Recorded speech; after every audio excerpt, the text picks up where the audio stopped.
మన ప్రభువును రక్షకుడైన యేసుక్రీస్తు వారి అతి శ్రేష్టమైన నామంలో ఈ అనుదిన జీవం అనే కార్యక్రమం మేము ప్రేమతో ఆహ్వానిస్తూ ఉన్నాం.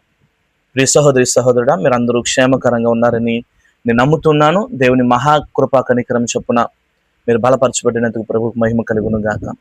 ఇది అనేక మంది జీవితాలలో అనేకమైన భయాలు ఎదురవుతూ ఉంటున్నాయి. ఏంటి ఆ భయం అని మనం ఆలోచన చేసినట్లయితే, అనేక మంది పరిశుద్ధ గ్రంథంలో కూడా శాపములకు భయపడిపోయిన వారు అనేక మంది ఉన్నారు.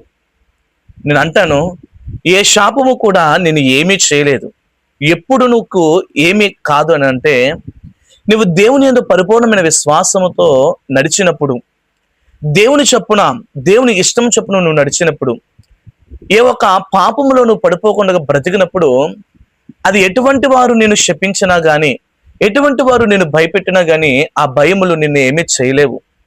ఎందుకు మాట అంటున్నానంటే, దేవుని పిల్లల పైన ఏ శత్రువుకు కూడా అధికారము లేదు. ఇది పరిశుద్ధ గ్రంథముల నుండి ఆదికాండ గ్రంథము 12వ అధ్యాయము 3వ వచనమును మనము జ్ఞాపకం చేసుకున్నట్లయితే, ఇక్కడ దేవాతి దేవుడు ఒక వాగ్దానాన్ని చేస్తూ ఉన్నాడు. నేను ఆశీర్వదించు వారిని ఆశీర్వదించదను, నిన్ను దూషించు వారిని శపించదను అని ఇక్కడ దేవుని మాట సెలవిస్తూ ఉంది. ఎందుకు ఈ మాట సెలవిస్తూ ఉన్నాడనంటే, ఇది అనేక మంది దేవుని మాట వినలేక పాడైపోయిన వారు ఉన్నారు.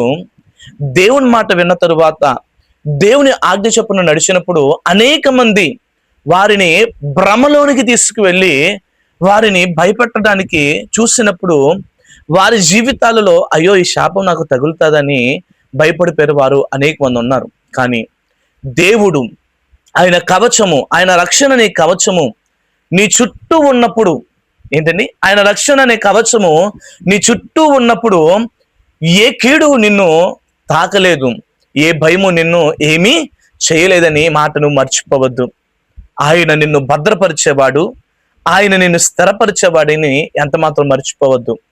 అబ్రహాము దేవుని మాట చొప్పున, ఆయన పిలుపు చొప్పున పిలుపును యోచించి గ్రహించి నడిచాడు. అతనికి కేవలం దేవుడు ఆశీర్వాదాలు మాత్రమే ఇవ్వడానికి పిలవలేదు, కానీ ఒక బలమైన భద్రతను కూడా ప్రభు ఇవ్వడానికి అబ్రహామును పిలిచాడు.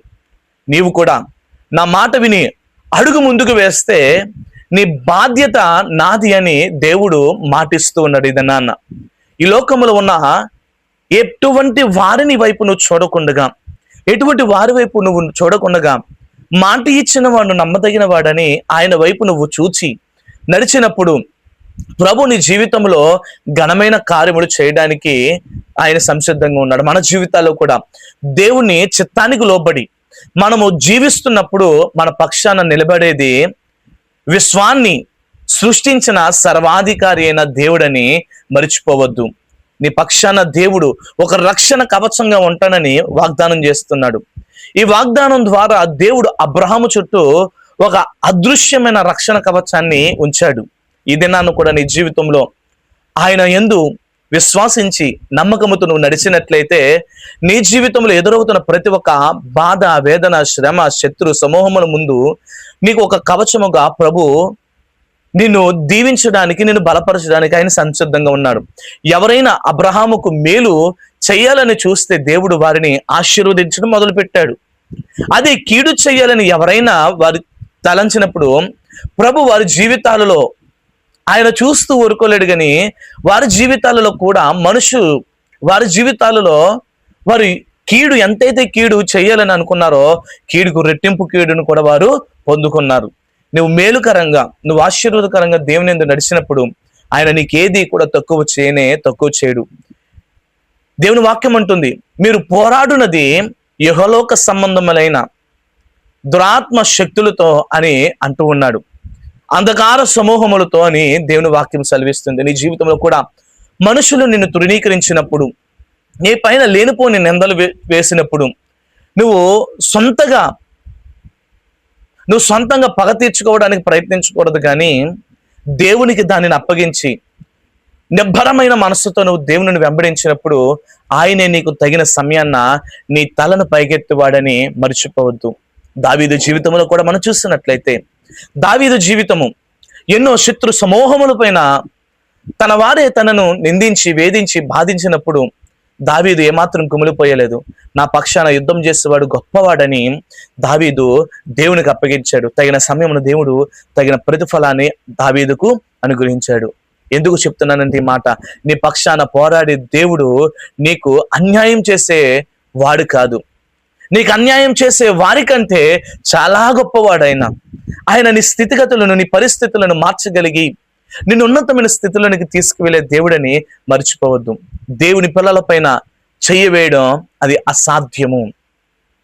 ఆయన మీద దేవుడు వాక్యం అంటుంది, మీ మీద చెయ్యి వేస్తే వాడు నా కనుబుట్టును ముట్టుకున్నట్లని దేవుని వాక్యం సెలవిస్తుంది. ఇదే నాన్న, నువ్వు భయపడొద్దు, దిగులు చెందొద్దు. నిందలు, అవమానాలు, అనేక మంది లేనిపోని మాటల చేత నిన్ను దూషిస్తూ ఉన్నారేమో, అనేక మంది అనేక విధాలుగా నిన్ను అపహాసిస్తూ ఉన్నారేమో, అనేక విధాలుగా నిన్ను కృంగదీస్తూ ఉన్నారేమో, ఏమవుతుంది నా జీవితం అని బాధలోనికి వెళ్ళిపోతున్నవేమో. అయితే ప్రభు అంటున్నాడు, ఆయన పిల్లల పైన చేయి వేయడము ఎవరికి కూడా సాధ్యము కాదని దేవుడి మాటలు సెలవిస్తున్నాయి. మనుషుల మాటలు, శాపాలు నీ జీవితాల్లో వారు శపించుతారు, కానీ వారు శాపాలు ఎటువంటి మాటలు కూడా నిన్ను ఏమి చేయలేవని మర్చిపోవద్దు. ఎందుకంటే దేవుడు నిన్ను ఆశీర్వదించాలని నిర్ణయించుకున్నాడు. లోకములో ఏ శక్తి నిన్ను ఆపలేదు. బైబిల్ సెలవిస్తుంది, దేవుడు మన పక్షమున ఉండగా మనకు విరోధి ఎవడు అని దేవుని వాక్యం సెలవిస్తుంది. నిజమే, ఆయన మన పక్షాన ఉండగా మనకు విరోధి అనేవాడు ఎవ్వడు కూడా ఈ లోకంలో ఉండడు. ఇదేనా నువ్వు నీకు ఎదురవుతున్న అనేకమైన విరోధమైన కార్యములను బట్టి నీ లోలో కృంగిపోతూ ఉన్నావేమో, నువ్వు బాధపడుతున్నావేమో, పైకి చెప్పుకోలేని అనేకమైన అవసరతలు, పైకి చెప్పుకోలేని అనేకమైన బాధలు, నీ కన్నవారు కూడా నిన్ను అర్థం చేసుకోలేని స్థితిలో కృంగిపోతున్నావేమో సహోదరి, సహోదరుడా. అయితే ప్రభు ఈ దినాన నీతో మాట్లాడుతూ ఉన్నాడు. ఏమని మాట్లాడుతూ ఉన్నాడనంటే, నీ పక్షాన ఉన్నవాడు లోకములో ఉన్నవాడి కంటే గొప్పవాడని మర్చిపోవద్దు. ఆయన నీ జీవితంలో ఘనమైన కార్యమును చేయడానికి ఆయన సంసిద్ధంగా ఉన్నాడు. నీ నమ్మకత్వాన్ని, యథార్థతను దేవుడు చూస్తున్నాడు. నిన్ను దూషించే వారి నోలను ముయించి అందరి ఎదుట నిన్ను గడపరిచే రోజు త్వరలోనే రాబోతుందని మర్చిపోవద్దు. అయితే గుర్తుంచుకో, నీ చుట్టూ ఉన్న శత్రువుల కంటే నీ లోపల ఉన్న దేవుడు చాలా గొప్పవాడు.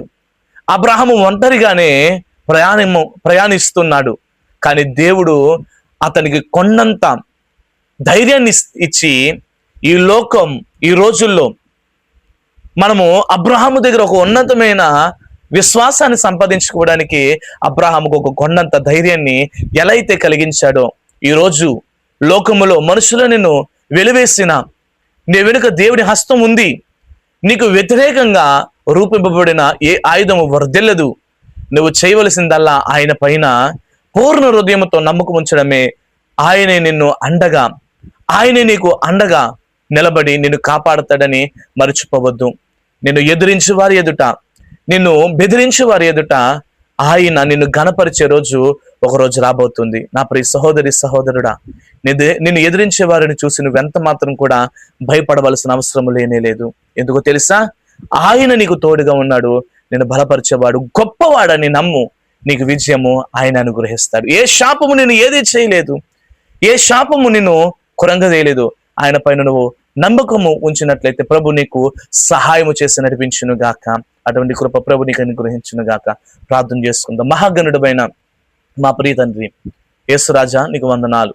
ఇదే నన్ను ఎంతో మంది భయములతో, ఆందోళనలతో, అయ్యో వారు అనరాని మాటలు నా జీవితంలో అంటున్నారని భయాందోళనతో ఉన్న ప్రతి జీవితాన్ని మీరు బాగు చేసి, నువ్వు నమ్మకమైన వాడవని నేను విశ్వాసముతో వారు కొనసాగింపబడే కృపని బిడ్డలకు దయచేయమని ప్రార్థన చేస్తున్నాను.